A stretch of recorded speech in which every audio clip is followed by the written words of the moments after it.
Testing, testing, testing.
Everybody ready?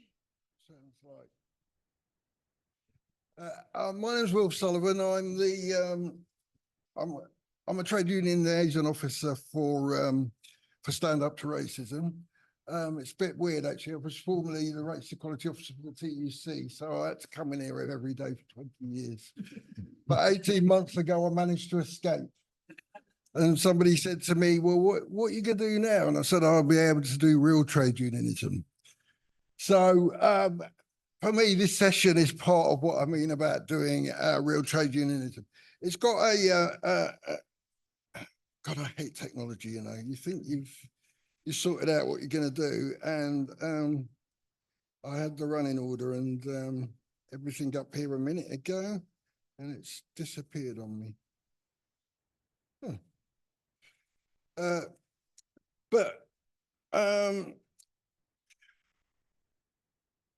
We improvise. Anyway, the name of this session is, and Stand Up to Racism always have long and complicated names for sessions. Stop the scapegoating, busting the myths, demanding safe routes, with an overall title of Refugees Welcome. And we got an amazing panel of speakers, and I want to try and get as many people in as possible in this discussion that we're going to have. But I just want to start by saying a couple of things, really, because actually often when we enter into discussions and debates about what we need to do in terms of protecting refugees, is think that the latest crisis is the newest, is a new crisis. And when I was thinking this morning, I was thinking about actually 1997, show my age a bit really. A new Labour had come to power, and the first local elections, the Labour Party decided to run a campaign around actually what I felt was undermining refugees. That was the genesis of refugees being economic migrants, because what they said is, well, all these people that are coming over here seeking refuge aren't genuine, really. What they're really doing is coming over for jobs. And it was part of what I termed, what I thought to myself was a new kind of nationalism that we were seeing in the UK, where this transition from people being subjects of the crown, right, to citizens, whatever that was, with responsibilities, and that if you weren't a citizen, you were somehow something lesser.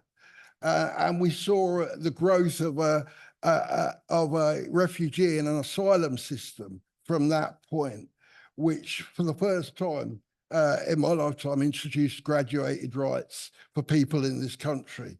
And so we saw the setting up of the national asylum system. We saw vouchers for refugees and asylum. We saw a tax on the rights of appeal. We saw the withdrawal of legal aid. This is going on over an extended period. And, what you saw by the state was, not only in terms of the rhetoric, but in terms of the legal system and the structures of racism that went with it in relation to refugees and asylum seekers, a steady undermining of the international principles that the UN 1951 Convention represents.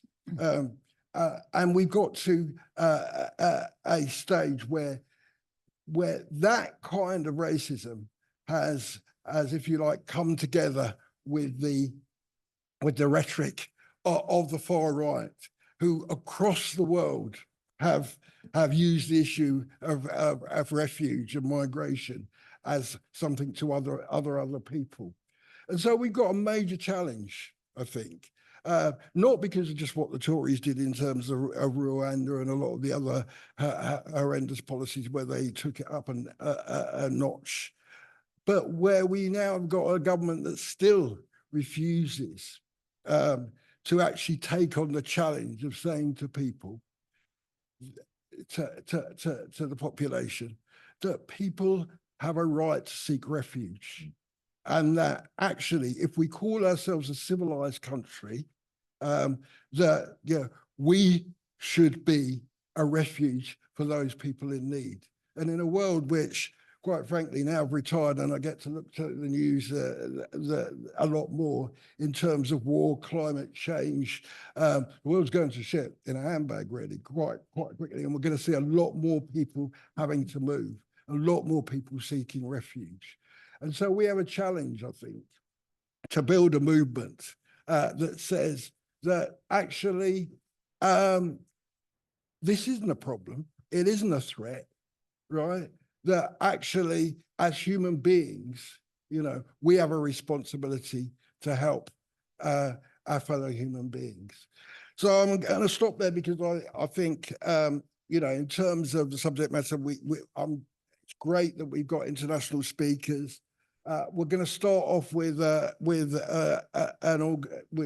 organisation that's been doing such a lot to hold out a helping hand and give support to people that are stuck across the other side of the channel. Many who've got connections with this country, which isn't, of course, part of the narrative. Care for Calais. So I'm going to go over to Steve. And actually, he's also brought a colleague with him to talk to you about what Care for Calais have been doing around safe passage. Well, thanks so much. So before I joined Care for Calais, I'd had very little direct and regular contact with politicians or the press. That meant that I didn't fully appreciate the way in which they would distort facts to the point of actually lying without conscience in order to shape public opinion. When I do these presentations, sometimes I throw up a slide that shows quite a few headlines out of the gutter press, I suppose we'd call it. I've just selected a few of those from the Daily Mail. 4 front page headlines. 4,000 foreign murderers and rapists we can't throw out. UK Muslims helping jihadis. Migrant numbers hit new records. Calais, send in the army. The swarm on our streets. Britain's broken borders. And foreign workers get 3 in 4 out of new jobs. So that's the Daily Mail. Express is pretty much the same, of course, and a few others out there. In Parliament, Suella Braverman referred to the 100 million displaced people worldwide.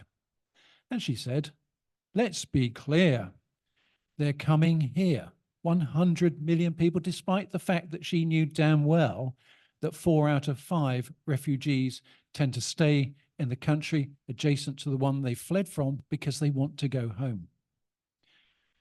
Robert Jenrick, another goodie, said that the ties that bind the nation together are beginning to fray due to mass immigration and woke culture. Of course, when pushed on the question of what ties you're talking about, he gets a little bit embarrassed and shuffles his feet and goes a little bit red in the face and doesn't really answer. But I think we know what he means, and it's the underlying racism of the comment is what is there. GB News, Richard Tice, now Deputy Leader of Reform, after 12 asylum seekers drowned in the Channel, said, lefty lovies, they make me sick with rage, as if it's our fault. As if it's our fault that there are have been wars in Iraq, Afghanistan, Syria, Eritrea, Ethiopia, you name it.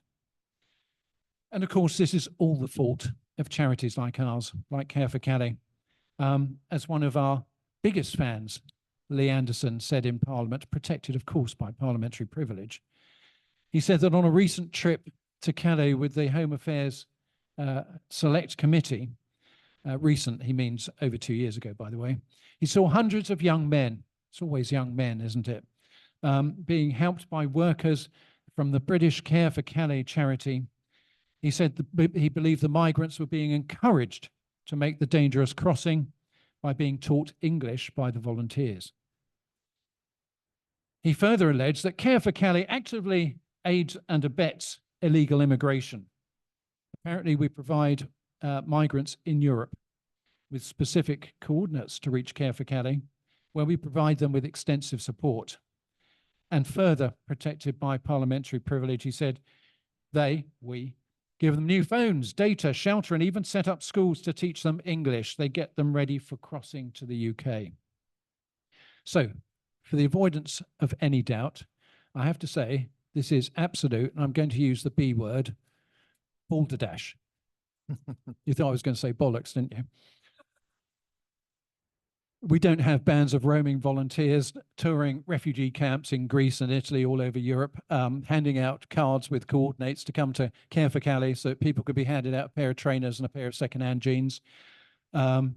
We don't set up a school that teaches English. I mean, I was taught French for 7 years, apologies, at school, and still can't hold a decent conversation in it. And we don't get them ready for crossing the channel. I mean, what does that even mean? Do we teach them maritime navigation, fit them out with life jackets, practice them in embarking and disembarking from a rubber boat? No, we don't do any of that. So whatever. Outright, shameless lies, yet people believe this stuff, and that's part of the reason the riots happened a few months ago. And of course, what does that mean? That means that it whips up a frenzy. What's the only way to stop this? Well, in some people's minds, the only way to stop this appears to be deterrence. Let's have more quasi-detention like the Bibi Stockholm barge, on which there has already been one verified suicide. Let's have more quasi-detention facilities like the isolated former RAF camp at Wethersfield. Let's have a ridiculous plan costing millions of pounds to send people to Rwanda and then not have them processed, and those that pass the processing come back, but have them dumped there forever. The Israelis tried that for a period of about 5 years, not so long ago, and it didn't work for them. They sent something like 4,000 people there, refugees from across Africa, and I think at the last count there were about 8 left in the country, and that was Rwanda. Or, as Reform's former deputy leader Ben Habib said, asylum seekers trying to reach the UK in small boats should suffer the consequences. We should absolutely let them drown in the Channel. I mean, can you believe it? When did compassion become out of date, become old-fashioned? Deterrence doesn't work. I always liken it to prohibition of alcohol in the United States. You deprive people of alcohol, what do?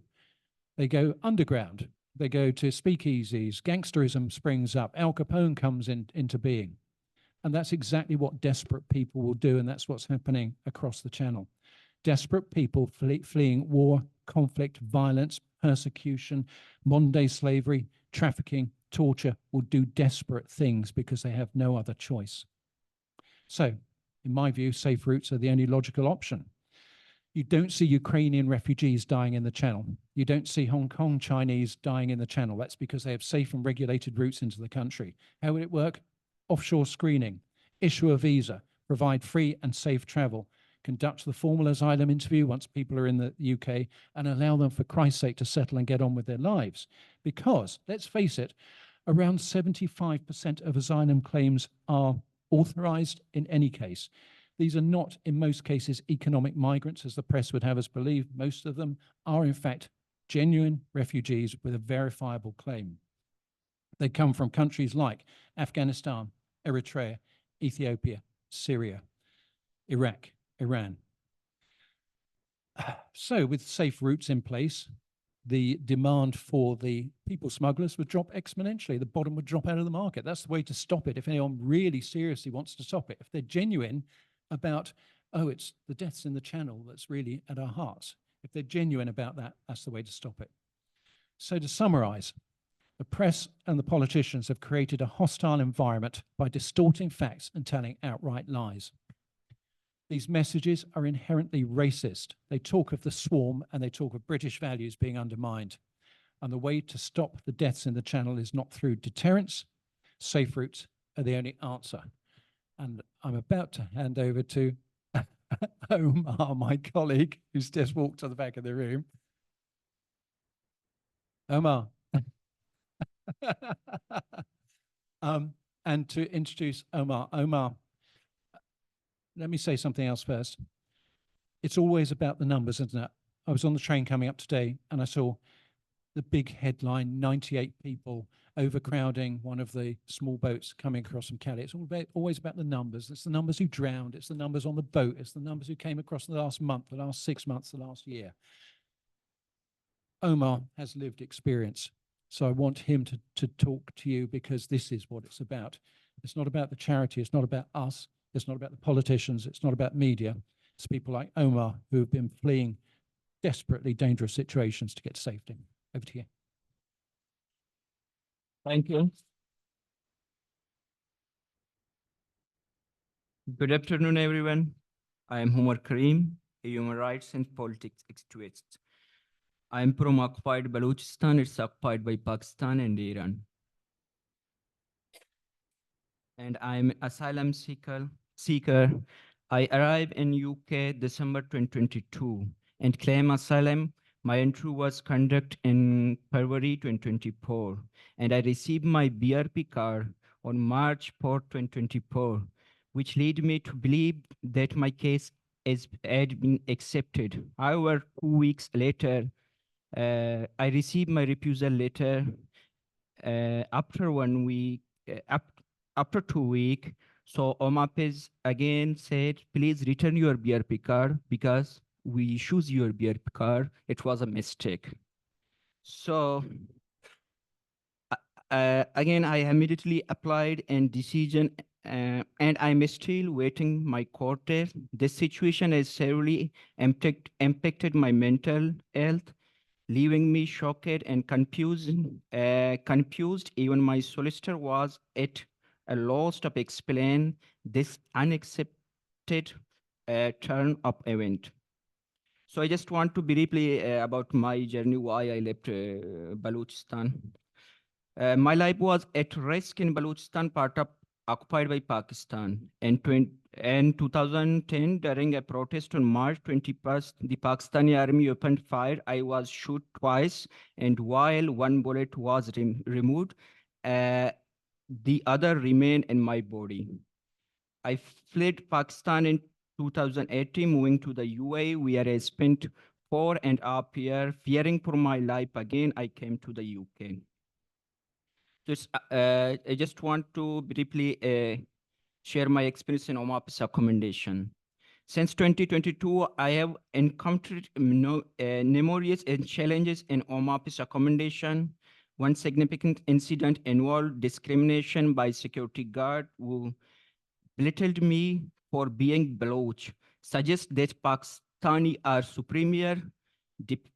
Despite reporting this to the hotel reception, no action was taken and the discrimination continued. This lack of professionalism and empathy from the hotel and security staff is deeply concerning.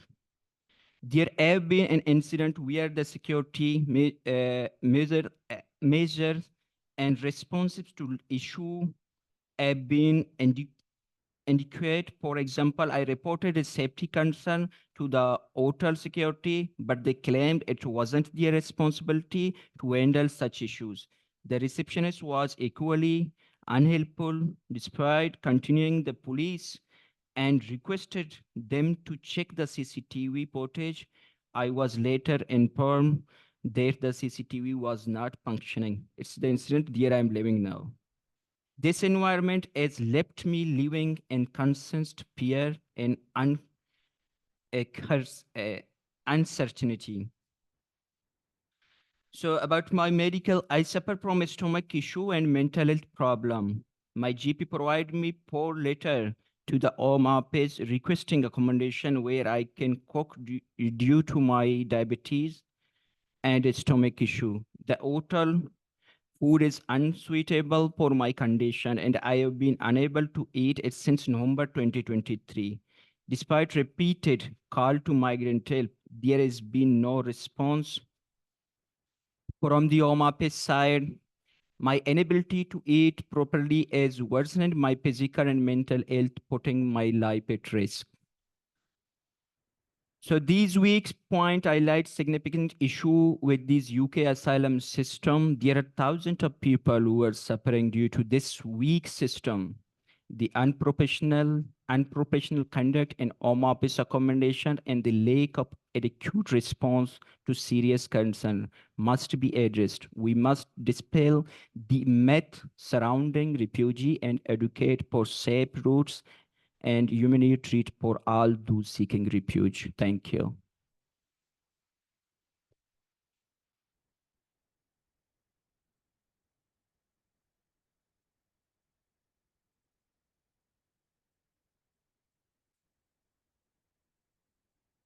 Thank you, Omar. I mean, I think it's so important that we hear what's actually happening to people from the people themselves. And I mean, I think one of the things that, you know, always strikes me when you hear about people's experiences in a wider context is how actually the private sector are actually making money out of this. Right, and I'll touch on this, but what we've got is a privatised asylum system where big companies are making huge profits out of oppressing and making the lives of people absolutely miserable. But I won't get into a rant. I'm going to move swiftly on because actually, you know, this is not only a problem here; it's a problem everywhere. And we're very lucky, I think, to have Kahina from France to talk about what is happening there.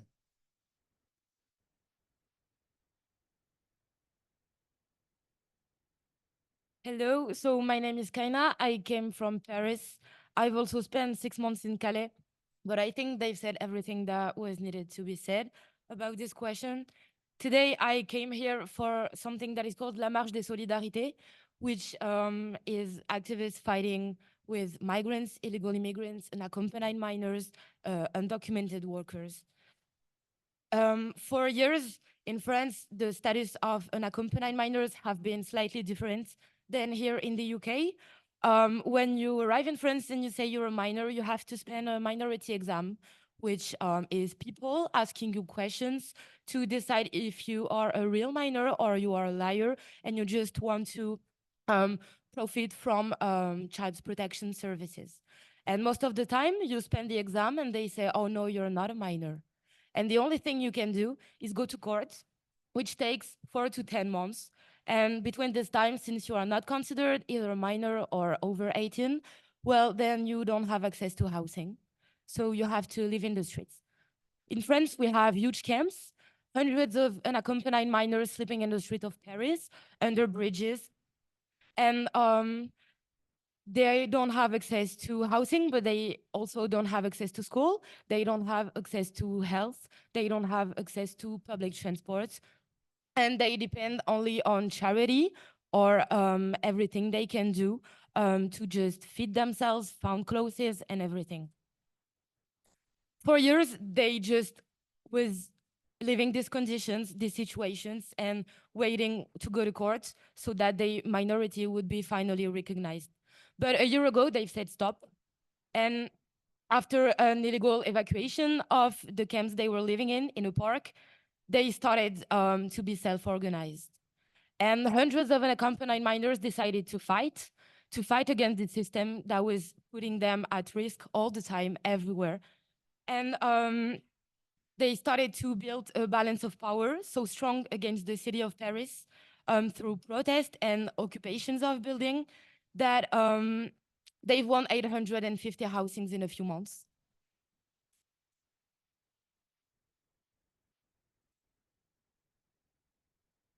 And I would love for them to be here to tell you everything about their fight, but since our borders are impassable, I have to talk for them. They not only won housings, but they've called for the Union of Education Workers to join them in their fight for the rights to school. These workers probably never knew that unaccompanied minors were sleeping in the streets without any access to school. So they won, and the Union of Workers, they started to fight with them, and something that had never happened before happened. In September, 175 unaccompanied minors that were not taken in charge by the Child Protection Services started school in France.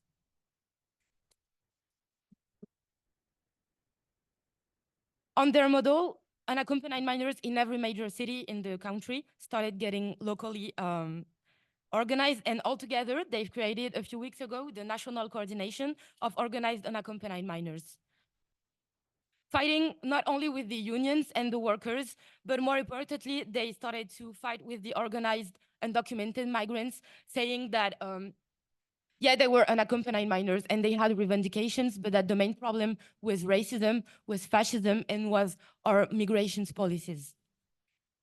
Marlama will present this later because she will speak to you right after me.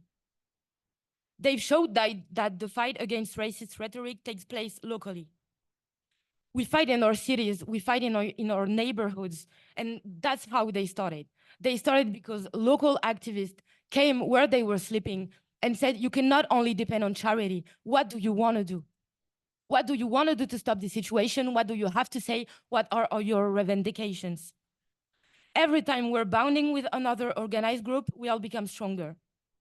They showed to their peers that through fighting, another reality was possible, and still convinced all around them that the fight against racism and fascism starts with solidarity. That's what we miss. That's what we don't have. Not only the fascist doesn't want us to have solidarity, but the capitalists, they don't want us to have this either. And they've showed that the real response was solidarity. It was solidarity between them, and it was solidarity bound all around them. And today we are winning. We are not winning with the French state. We don't ask them nothing. They made this situation possible. It's because the French government, about 10, 20 years ago, that we are in this situation right now, and probably that in a few months or in a few years, we will have Marine Le Pen on the power. We ask to our cities, to our local authorities that are pretending to be on the left wing to do what they have to do. You cannot just defend refugees while you are talking to the media. You cannot decide who is a good migrant and who is not, depending on why they came to your countries. The world we want is a world without borders. You will not decide if you are suffering too much in your country, you can come to ours. Our countries are responsible for these people coming to our countries now. Our fight is with them. Our fight is with them, with the workers, the organized workers, and that is the only way to win against fascists. Unaccompanied migrants, unaccompanied minors, undocumented migrants, illegal workers, refugees. What are those terms? They invented these words to say who decides who deserves to live, who deserves to die in his country, who has the right to go to school and who doesn't, who has the right to go to a doctor and who does not. The doctors are for everyone. Our cities, our local authorities, they are for everyone. Our schools are for everyone. You want to come to our country, you will come to our country, because when we want to go somewhere, we can go. I was in Paris this morning. I just put my passport like that, and I was in London. But they could not come because they're Black, because they come from Mali, because they come from Senegal. And that is not the world that we are fighting for. And unaccompanied minors not only said, stop, we don't want to live under a bridge, but they said politics will not exist without us. And now they are doing politics every day in Paris.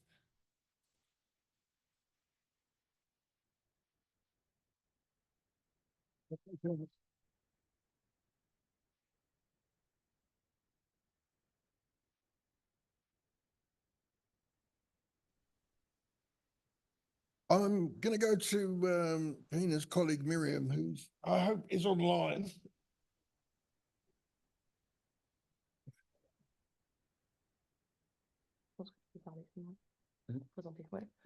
Bon. Bonjour à tous, I will translate after. Okay. Je m'appelle Marlama Sidibé, au Paris. Voilà, les choses se sont un peu compliquées, mais on est de tout cœur avec vous. Et tout d'abord,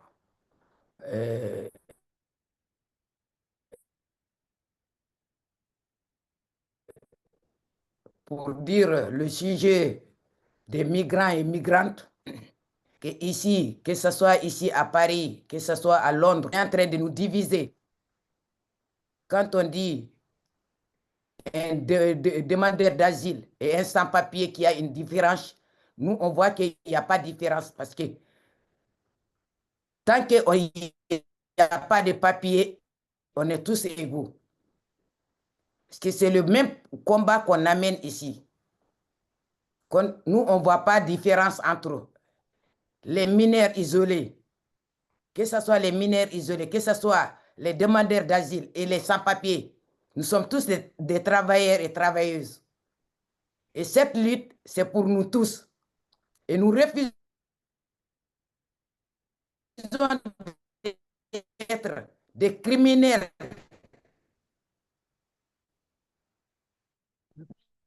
de ces pays. Nous ne sommes pas des criminels ni des voyous, nous des là. Les ressources, c'est nous, les immigrés et les immigrantes. C'est nous les ressources. C'est nous qui faisons ces travaux, ces travaux difficiles. Et nous demandons à tous ces pays de puissance la régularisation globale de tous les sans-papiers, de tous les travailleurs et travailleuses. Nous demandons aussi l'aide médicale d'État à tous ces pays pour donner à ces migrants qui travaillent, qui souffrent, des écoles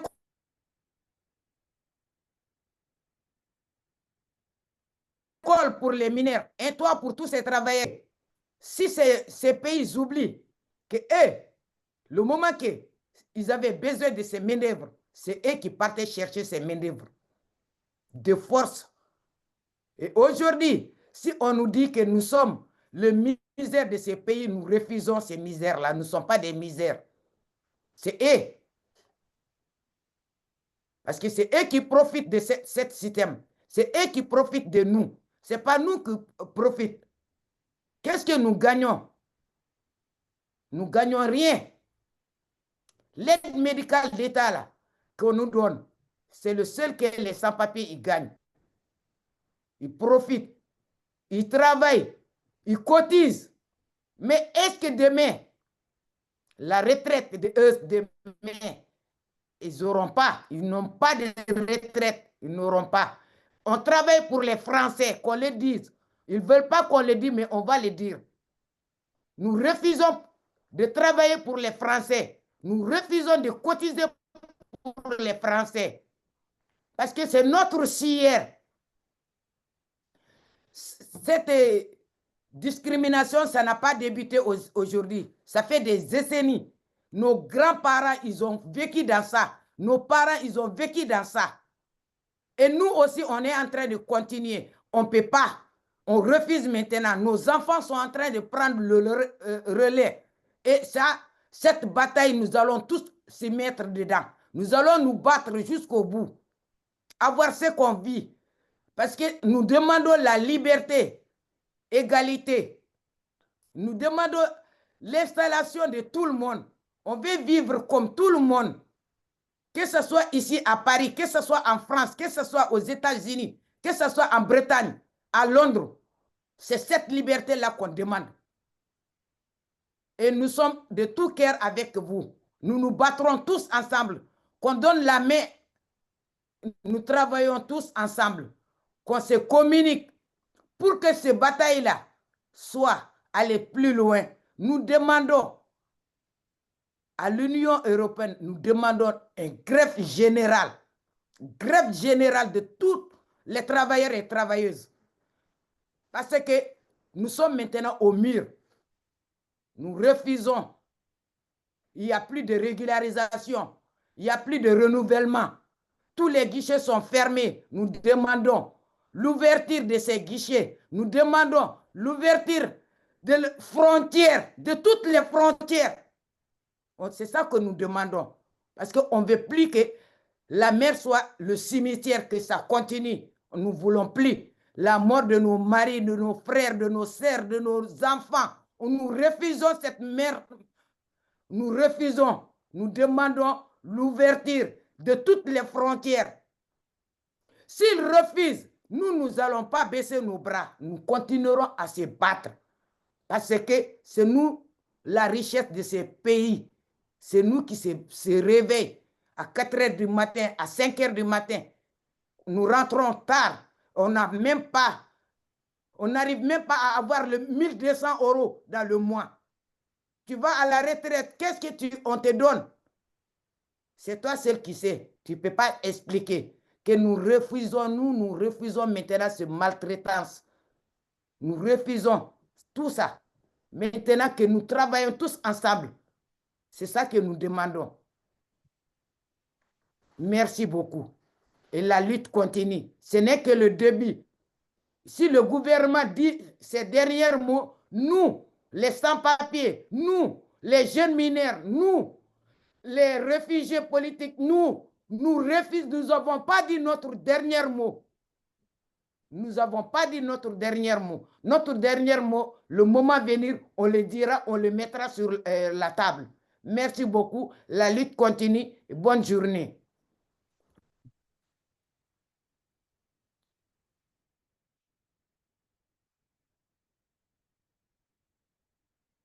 I will briefly translate for the people that don't understand French. So Marlama is the coordinator of all the undocumented migrants and workers organized in Paris. She said that whether it's here in Paris or in London, all they're trying to do is divide us. Refugee seekers or undocumented migrants, there are no differences. We are equal, it's the same fight. All are workers, the fight is for everyone. We say no to be considered criminals.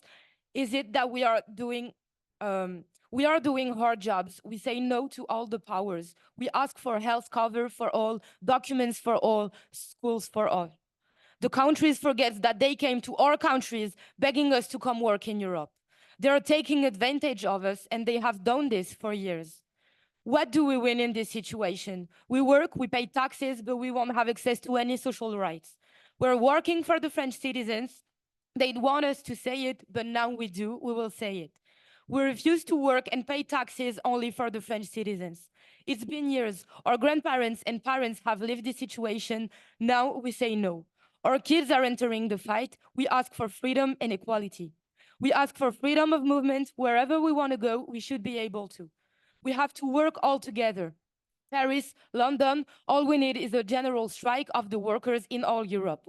We say no. We want regularization and no more borders. The sea is a cemetery. Our mother, father, children are dying every day.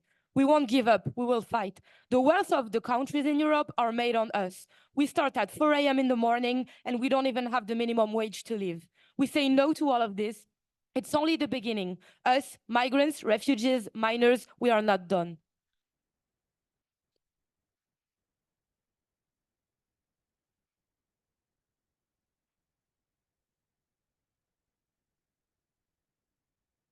Thank you for that. I mean, it's so important to hear about the struggles that are going on elsewhere, and you know, from the point of view of stand up to racism, you know, we think it's absolutely important that we try and link those struggles together, because they're not separate struggles, they're one struggle. You know, and as Miriam said, and I think quite aptly, you know, we're all workers. You know, that these labels that they put on us are not real, because all they do is try to exploit all of us. And, you know, and therefore workers and organised workers have an important role to play, which is why I'm really pleased to be able to introduce next speaker, Martin Cavanagh from PCS, who have really taken to the issue to heart, that workers have a responsibility, not only in terms of their work, but as trade unionists, to be a major part of this struggle. Martin. Cheers, Wilf. Yeah, thanks very much, Wilf. I'm going to start off by saying, like I did this morning, what an honour it is to be here alongside this panel, and to hear the stories from Omar and Marlama about the real struggle as to why it's so important that we continue to do the work that we do. Really just bring it home. For those of you who don't know, PCS is mainly made up of trade union members who are directly employed by the UK government, yet devolved administrations as well, but the vast majority of our members are employed by the UK government. And we, despite that, have had a long history and a proud history of taking the fight to that government. We don't care what colour rosette they wear. We don't care whether or not they're Tory, Labour, or any other description. The reality is, if they are proving themselves to be the enemy of the working class and the enemy of the workers, then our union has always had a simple view that we'll take you on in the same way that we will take anybody else on who's an enemy of the working class. And so PCS represents tens of thousands of members who work in the Home Office and its agencies, processing asylum to the new Border Security Command.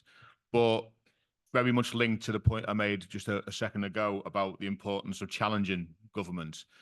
I'm really, really proud of the work that we did alongside Care for Calais and others in challenging the government, first of all, with the pushback policy, but obviously the one that most people talk about now, quite understandably, is the Rwanda plan.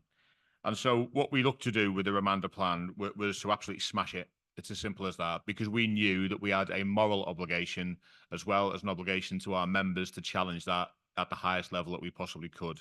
And so we did take the government to court. We took them to a judicial review. We took them to the High Court and the Court of Appeal and the Supreme Court. And ultimately, we won. It's as simple as that.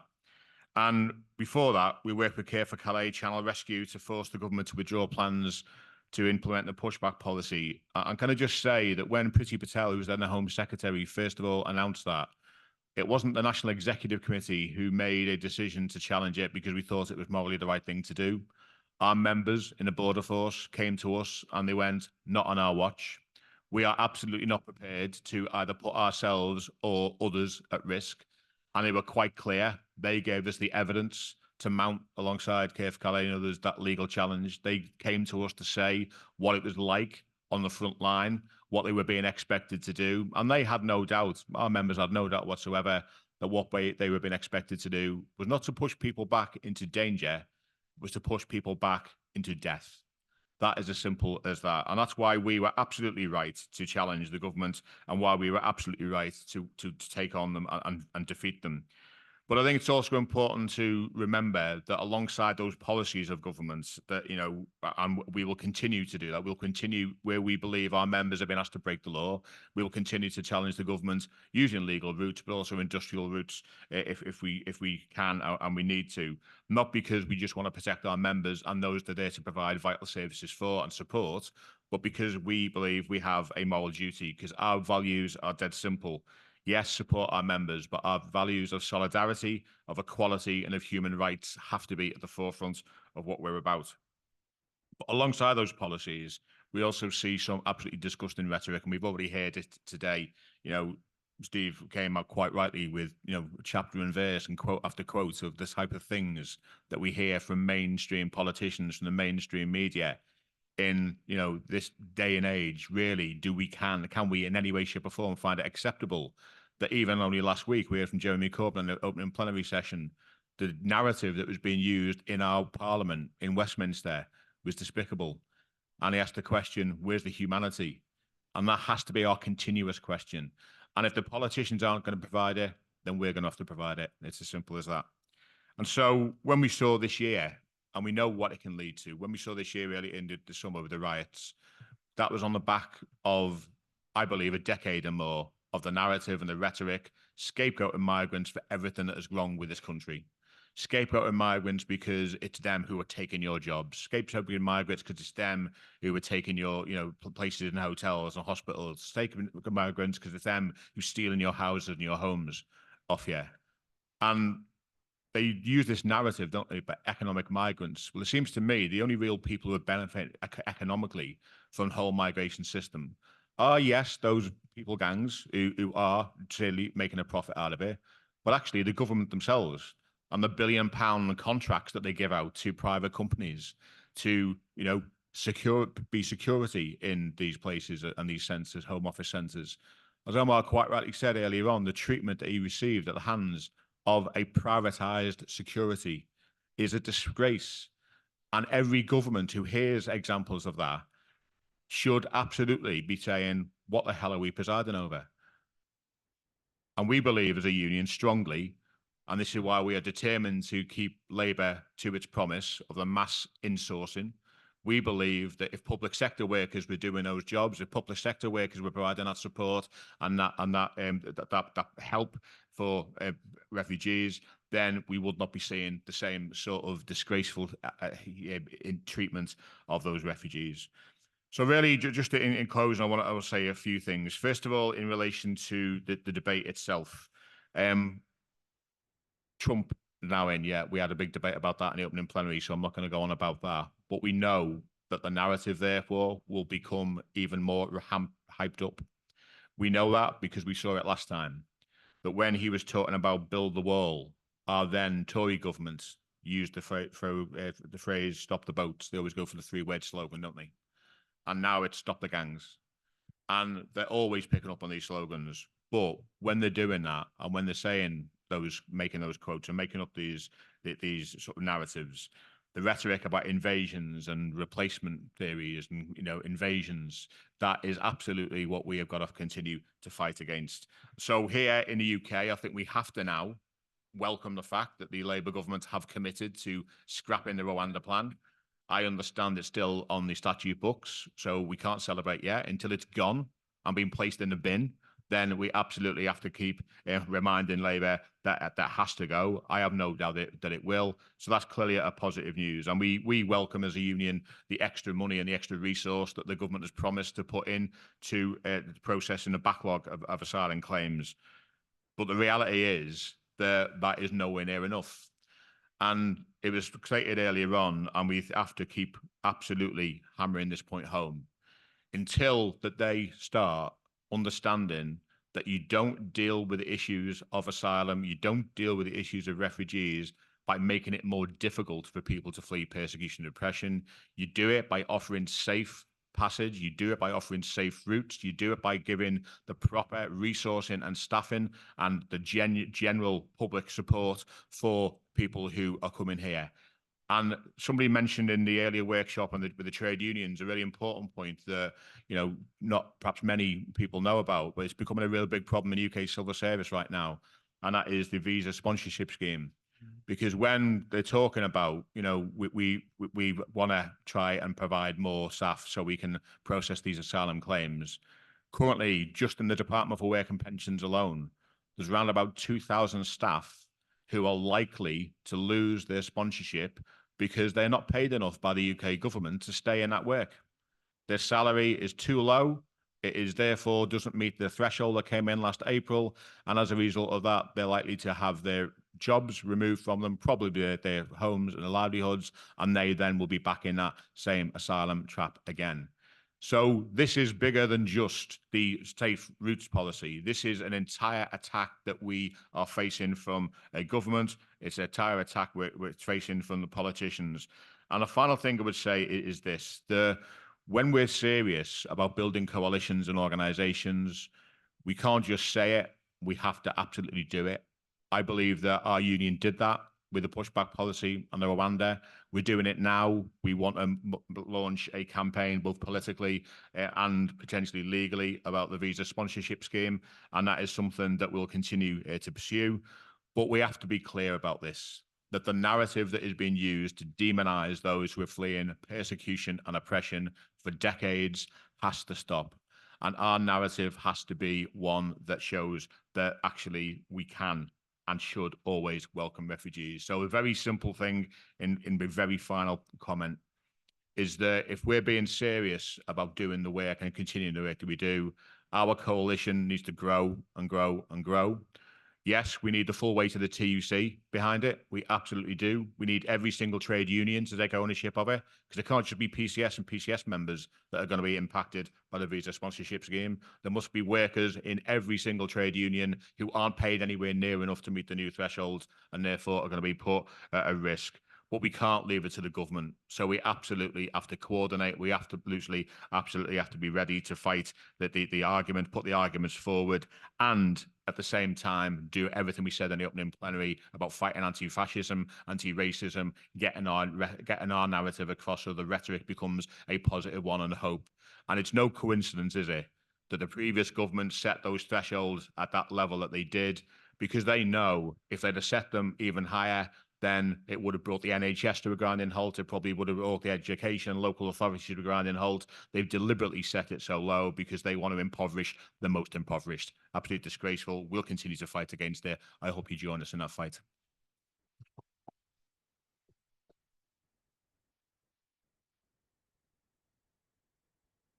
Thank you, Martin. And last but not least, I'm going to bring in our final speaker, who's Hussein, who's a migration rights lawyer and a stand-up to racism campaigner down in Wales. Yeah, thank you. Hello. Thanks, everyone. Yeah, I want to start by, so I'm an asylum lawyer. I have been for the last 6 years. The first thing you have to say is this is a very racialized system. It's based on racist foundations. And, when you work in the area, you see very, firsthand, quite frankly, the incompetence of the Home Office. As an example that is humorous, but also just very depressing. Somebody was claiming asylum from Venezuela and they said it because of guerrilla warfare. And the Home Office said, we've been on, various geographical resources or sources, and we found no gorillas in Venezuela, the actual animal. This is sort of the level that you have.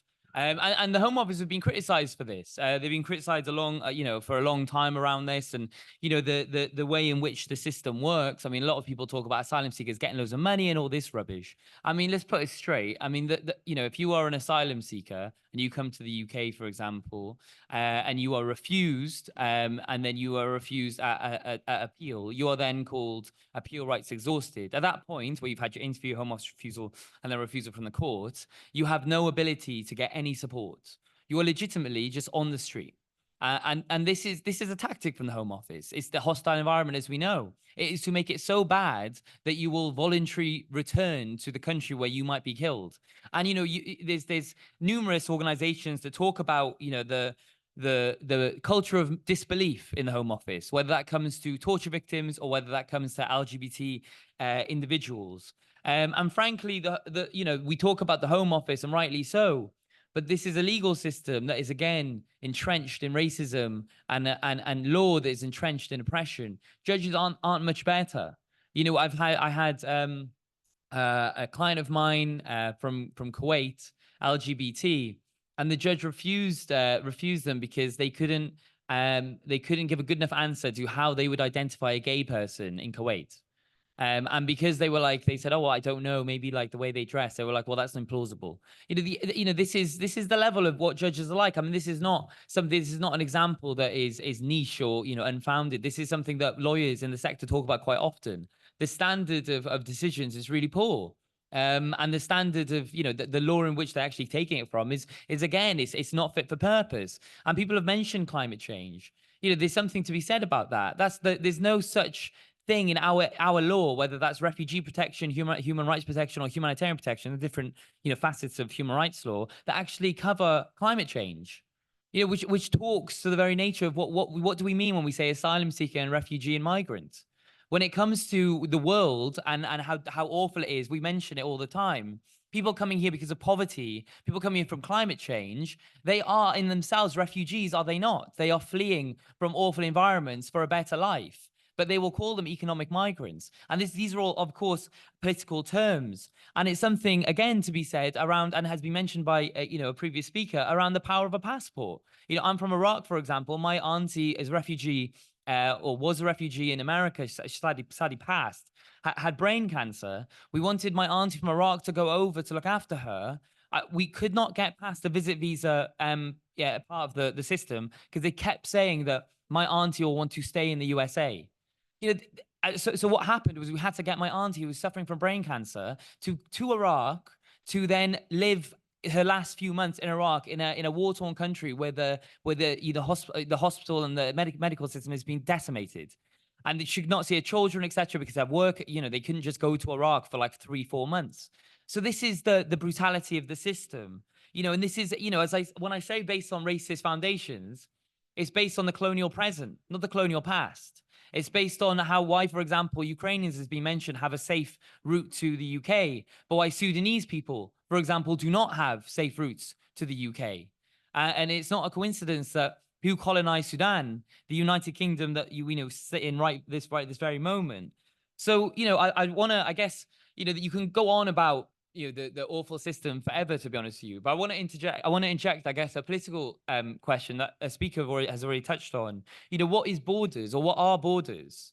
You know, borders in themselves, they are always made to have to believe they have intrinsic power, that they are just almost just, you know, they are things that exist in themselves. Borders are reactions to the very natural feature of humanity, which is migration, which is movement. They are constant reactions to try and curtail people's ability to just move and to live their lives in which way they want. And because of that, you know, there's a constant fight from people, for example, from Iraq and from war-torn countries, which, by the way, war-torn countries are also usually those that are going to suffer most from climate change. Iraq, as an example, is the 5th most at-risk country from climate change. A lot of that is because of the infrastructure has been decimated. There's now cholera, for example, in Basra in South Iraq. So, you know, when you talk about what it means to what borders mean, you know, we have to see bordering as a verb. Bordering is something that is created through constant practices of passports, of fences, of police states. Bordering is a verb. So we have to try to, you know, the socio-political relations that underpin borders. We have to try to agitate against the very foundation of what borders mean, and what Europe means, and what all these ideas that we've been told to accept as normal, natural conclusions of how we live our lives. We have to push against those very, very notions. And borders are they're not basis of exclusion completely. They're a basis of filtering. They filter the people that this system wants. For example, in immigration law, if you invest a certain amount into the UK, you can get a passport, just like that. You know, there's a growing bourgeois class of people collecting passports, you know, for as some form of trophies. So we have to be fighting against these, because there's different elements of what bordering means. We have to be fighting. So when we call for open borders, when we call for safe routes, we do, but we also agitate for no borders, because we don't make concessions to say, well, we just need a better, nicer immigration system. We actually agitate for the abolition of borders. And then with that can come through reforms. And then hopefully at one point, no borders. So, you know, I hope that, you know, seeing the amount of people here and seeing the international element of this as well is really inspiring. But we need to continue to mobilize. Anti-refugee rhetoric is underpinning, with Islamophobia, the rise of the far right. If we can beat the far right, we have to first beat the anti-refugee rhetoric. We have to fight Islamophobia. We have to do these things to destroy the very ideas that they try to say to us are natural, that racism is natural, that borders are natural. These things are not natural. They are made by the capitalist system, and they are things that we can abolish if we unite. So thank you very much.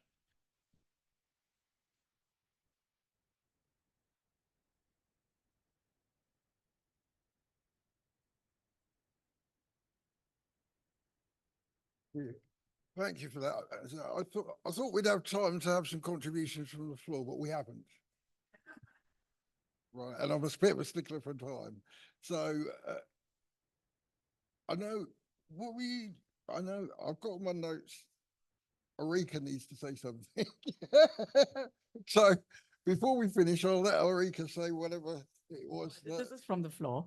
So, well, I just want to I just want to broaden a little bit more on the sort of European dimension. So, I mean, on the sharp end of the racist agenda, far right, emboldened by Trump, is murderous hostility against refugees. So the far right agenda has pushed mainstream governments across Europe, including Britain, to dismantle a whole range of human rights, including the right to asylum and the right to life. Fortress Europe is costing thousands of lives every year. People are drowning in the Mediterranean Sea. They are starving and freezing in the swampy forests between Belarus and Poland. On 13th of June 23, more than 600 people, including many mothers with children, drowned when the overcrowded, rickety trawler on which they tried to reach Europe sank near Pylos, Greece. For 15 hours, calls for help were ignored, and the ship sank after being violently towed towards international waters by a patrol boat of the Greek Coast Guard. And after they had sunk the boat, the patrol boat went off and only came back about an hour later, by which time most people had drowned. The practical implications of the policies of keeping refugees out at all cost means countless suffering and death of people like you and me. We have to roll back and reclaim the narrative, and we have to build a culture of empathy and solidarity. And we have got to push that to our politicians, that that their racist policy of keeping refugees out is not a vote winner with us. Now, so we have got to organize, we have got to push this narrative to every corner of the country. And just on that, I want to just push two events. One is, and leaflets are at the back there. One is, I'm hosting a workshop on Fortress Europe on the 7th of December at the Amplify Festival. It's a human rights festival organized by Amnesty International. And over there are leaflets. And also I'm hosting a screening of Green Border, which is properly bringing the story home of those refugees who are trying to cross the border from Belarus to Poland. And that will be on the 16th of January. Tickets are free at the Human Rights Action Center, but you have to register. So leaflets over there on the table. Thank you. Okay, thanks. I'm going to thank you all for coming. As a friend of mine wrote, people are not plants. And actually, one of the realities of this narrative around migration, and it's always been the same, is this is about the control of working class people's ability to move. And so it's not us and migrants, it's always us and us. And, what I want to urge everybody here to do, whether it's in your workplaces, is to get involved with organizations, get involved with campaigns that are seeking to demonize and to treat migrants as somehow not human. Okay, thanks very much for coming.